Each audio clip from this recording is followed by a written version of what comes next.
انت اكيد سمعت قبل كده كلمة موشن جرافيك، بس يمكن لحد دلوقتي مش عارف بالظبط يعني ايه. خليني اقول لك الموضوع من اوله. الموشن جرافيك ببساطة هو فن انك تخلي رسومات والتصميمات تتحرك، وتستخدم الحركة دي عشان تشرح فكرة او توصل رسالة للناس. يعني بدل ما يكون عندك صورة ثابتة، انت بتحولها لفيديو صغير مليان حركة. المجال ده مش جديد. من زمان جدا الناس بتستخدم الرسوم المتحركة في الإعلانات والأفلام، لكن مع السوشيال ميديا واليوتيوب الموشن جرافيك بقى مطلوب أكتر من أي وقت فات. ليه بقى؟ لأنه بيوصل المعلومة بشكل أسرع، ممتع، وسهل على العين.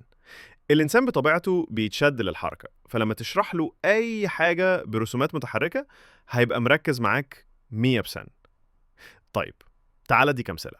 شفت إعلان موبايل بسيط كله أشكال ورسومات بتتحرك؟ ده موشن جرافيك. شفت فيديو تعليمي قصير بيشرح معلومة مع ايقونات ورسومات بتظهر وتتحرك؟ برضه موشن جرافيك. حتى اللوجو اللي بيتحرك في أول أي فيديو أو انترو ده جزء من الموشن جرافيك. شفت الفيديو ده؟ معمول برضه بالموشن جرافيك، بس الموشن بسيط. الموشن جرافيك ليه أنواع كتير: إعلاني زي الفيديوهات القصيرة للشركات والمشاريع، تعليمي فيديو يشرح كورس أو معلومة علمية بشكل ممتع، ترفيهي كرتون قصير أو فيديو فيه قصة مسلية، براندنج زي الانتروهات أو تحريك اللوجو عشان يبقى ليه روح. الميزة الكبيرة إنك بالموشن تقدر تشرح أفكار معقدة جدا بشكل بسيط وسهل الفهم.